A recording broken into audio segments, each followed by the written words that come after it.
চাঁদগাঁওয়ে অবৈধ চোলাই মদ কারখানায় পুলিশের অভিযান, আটক ৬। চট্টগ্রাম নগরীর চাঁদগাঁও থানাধীন দক্ষিণ মহড়া এলাকায় গড়ে ওঠা একটি অবৈধ চোলাই মদ তৈরির কারখানায় অভিযান চালিয়ে ৬ জনকে আটক করেছে পুলিশ। মঙ্গলবার ৩০ মার্চ রাত প্রায় ১১টার দিকে পরিচালিত এ অভিযানে বিপুল পরিমাণ চোলাই মদ ও মদ তৈরির সরঞ্জাম জব্দ করা হয়।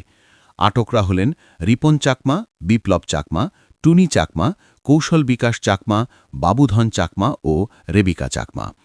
চাঁদগাঁও থানার উপপরিদর্শক ও এসআই শাহনেওয়াজ জানান, গোপন তথ্যের ভিত্তিতে একটি ভবনের নিচতলায় অভিযান চালিয়ে প্রায় ৫১০ লিটার দেশীয় চোলাই মদ, প্রায় ১,০০০ লিটার গাজনকৃত তরল এবং মদ প্রস্তুতের বিভিন্ন উপকরণ উদ্ধার করা হয়। প্রাথমিক অনুসন্ধানে জানা গেছে, আটক ব্যক্তিরা পার্বত্য এলাকা থেকে প্রয়োজনীয় উপকরণ সংগ্রহ করে ভাড়া বাসায় কারখানাটি পরিচালনা করছিলেন। উৎপাদিত মদ নগরীর বিভিন্ন এলাকায় সরবরাহের পরিকল্পনাও ছিল বলে ধারণা করছে পুলিশ। এ ঘটনায় আটক ব্যক্তিদের বিরুদ্ধে মাদকদ্রব্য নিয়ন্ত্রণ আইনে মামলা দায়ের করা হয়েছে।